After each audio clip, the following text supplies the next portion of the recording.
13 সংখ্যাটাকে অনেকেই অপয়া বলেন, ইংলিশে যাকে আমরা আনলাকি 13 বলে থাকি। কিন্তু নাজমুল হোসেন শান্ত সেটা মানবেন কেন? বাংলাদেশের 13তম টেস্ট অধিনায়ক তিনি, তার জন্য সংখ্যাটা তো দারুণ পয়া। টেস্ট ক্রিকেটে এক ম্যাচের অধিনায়ক মাশরাফি বিন মুর্তজাকে বাদ দিলে শান্তই যে টেস্ট ক্রিকেটে এখন পর্যন্ত বাংলাদেশের সফলতম অধিনায়ক। 6 টেস্টে বাংলাদেশকে নেতৃত্ব দিয়ে 3টি করে জয় এবং পরাজয় নিয়ে শান্তর জয়ের হার 50%।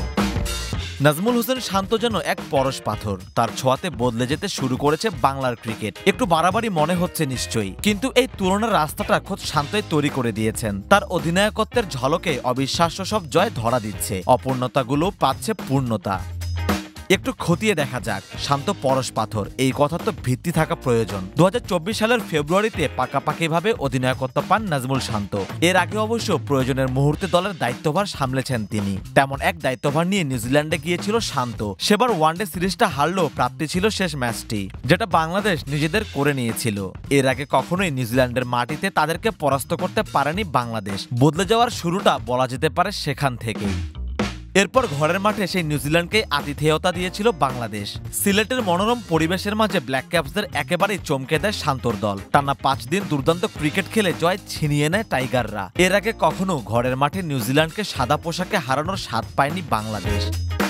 এরপর তো এলো এই পাকিস্তান সিরিজ। দীর্ঘ 2 যুগের পথ চলায় পাকিস্তানকে টেস্টে হারাতে পারেনি বাংলাদেশ। এই পরিসংখ্যান মাথায় নিয়ে 2003 সালের মুলতান দুঃখ হৃদয়ে আলিঙ্গন করে রাওয়ালপিন্ডিতে পা রাখে বাংলাদেশ দল। তারপর তো লেখা হয়ে যায় প্রথম ইতিহাস। রাওয়ালপিন্ডিতে প্রথম টেস্ট জিতে নেয় বাংলাদেশ। পাকিস্তানের বিপক্ষে যে কোনো জায়গায় বাংলাদেশের প্রথম টেস্ট জয়। এরপর বাকি অপূর্ণতাটুকু আর রাখলেন না অধিনায়ক শান্ত। গোটা দলকে নিয়েই তিনি লিখলেন নতুন করে ইতিহাস। পাকিস্তানের মাটিতে পাকিস্তানকে ধবলধলাই করে টাইগাররা। এসব কিছু নিশ্চয়ই বদলে যাওয়ার অংশ।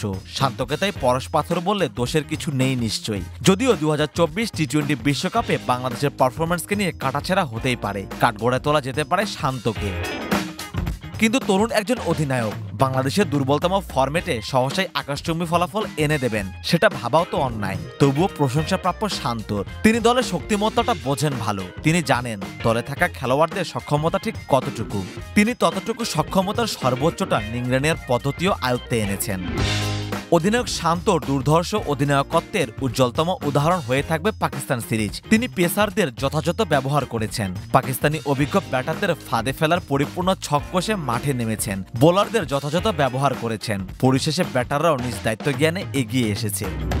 এত সব প্রাপ্তির মাঝেও শান্তর ব্যাটে ধারাবাহিক রান্না পাওয়াটা ভীষণ আক্ষেপের। তাই তো প্রত্যাশা স্রেফ এতটুকুই, শান্তর ব্যাটে মুক্তোর মতো ঝলমলে রানের দেখা মিলবে নিয়ম করে। পরিসংখ্যান কিংবা রেকর্ড এসব কিছুই তো নস্যি।